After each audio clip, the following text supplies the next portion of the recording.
ഒരു ദിവസം പ്രാർത്ഥിച്ചു കൊണ്ടിരുന്ന ഫർണാഡോയുടെ മുമ്പിൽ പിശാച് പേടിപ്പെടുത്തുന്ന രൂപത്തിൽ വന്നു. ഫർണാഡോ പേടിച്ച് പള്ളിയിൽ വരാതെയാകുമെന്ന് പിശാച് കരുതി. ഇപ്പോഴും ലിസ്ബണിലെ സെന്റ് മേരീസ് കത്തീഡ്രലിൽ കാണാം, ഒരുപാട് ആളുകൾ ആ കുരിശിനെ വണങ്ങാനായി അവിടെ എത്തുന്നു. വിശുദ്ധ അന്തോണീസ് 1195 ഓഗസ്റ്റ് 15 പോർച്ചുഗലിലെ ലിസ്ബണിൽ ജനിച്ചു. ഫർണാഡോ എന്നായിരുന്നു അദ്ദേഹത്തിൻ്റെ മാമോദിസ പേര്. പോർച്ചുഗൽ കുറേ കാലം അറബികളുടെ ഭരണത്തിൽ കീഴിലായിരുന്നു. പിന്നീട് യുദ്ധങ്ങൾക്കൊടുവിലാണ് പോർച്ചുഗൽ സ്വതന്ത്രമായത്. ഫർണാഡോയുടെ അച്ഛൻ മാർട്ടിൻ ദേവഹോയിലിൻ ഒരു പ്രഭുവും ലിസ്ബൺ നഗരത്തിൻ്റെ ഗവർണറുമായിരുന്നു.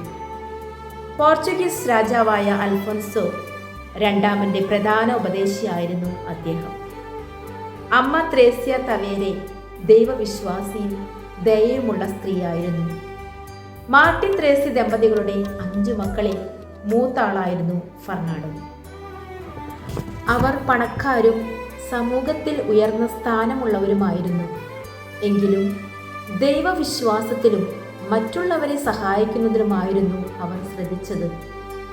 മക്കൾ പണത്തേക്കാളും സ്ഥാനമാനങ്ങളെക്കാളും ദൈവവിശ്വാസമുള്ളവരായി വളരണമെന്ന് അവർ ആഗ്രഹിച്ചു.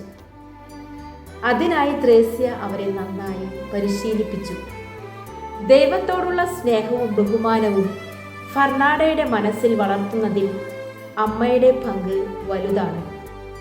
സമ്പത്തും സൗകര്യങ്ങളും ഉണ്ടായിരുന്നിട്ടും ഫർണാഡോയും സഹോദരങ്ങളും എളിമയും ദൈവവിശ്വാസമുള്ളവരായി വളർന്നു. ലിസ്ബൺ എന്ന നഗരത്തിലെ പള്ളിയുടെ അടുത്തുള്ള സ്കൂളിലാണ് ഫർണാഡോ പഠിച്ചത്. നല്ല ബുദ്ധിയുള്ള കുട്ടിയായിരുന്നു ഫർണാഡോ. എല്ലാ ക്ലാസ്സിലും ഒന്നാമനായിരുന്നു. സ്കൂളിൽ പഠിക്കുമ്പോൾ പള്ളിയിൽ അൾത്താര ബാലനായി ശുശ്രൂഷ ചെയ്തു. ദൈവത്തെ സ്നേഹിക്കാനുള്ള അവസരമായിട്ടാണ് അതിനെ കണ്ടത്. അൾത്താരയിൽ ശുശ്രൂഷ ചെയ്യുമ്പോൾ ഉദാശകളുടെ പ്രാധാന്യം ഫർണാഡോ മനസ്സിലാക്കി. പള്ളിയിൽ പോയി പരിശുദ്ധ മറിയത്തിൻ്റെ രൂപത്തിനു മുൻപിൽ പ്രാർത്ഥിക്കുന്നത് അദ്ദേഹത്തിന് ഇഷ്ടമായിരുന്നു. വിശുദ്ധനാകാനുള്ള ഈ യാത്രയിൽ ഫർണാഡോയ്ക്ക് ഒരുപാട് ബുദ്ധിമുട്ടുകൾ നേരിടേണ്ടി വന്നു. ഒരു ദിവസം പ്രാർത്ഥിച്ചു കൊണ്ടിരുന്ന ഫർണാഡോയുടെ മുൻപിൽ പിശാച് പേടിപ്പെടുത്തുന്ന രൂപത്തിൽ വന്നു. ഫർണാഡോ പേടിച്ച് പള്ളിയിൽ വരാതെയാകുമെന്ന് പിശാച് കരുതി. പക്ഷേ ധൈര്യശാലിയായ ഫർണാഡോ നിലത്ത് കുരിശു വരച്ച് പിശാചിനെ ഓടിച്ചു. ഫർണാഡോ വരച്ച കുരിശിൻ്റെ അടയാളം ഇപ്പോഴും ലിസ്ബണിലെ സെന്റ് മേരീസ് കത്തീഡ്രലിൽ കാണാം.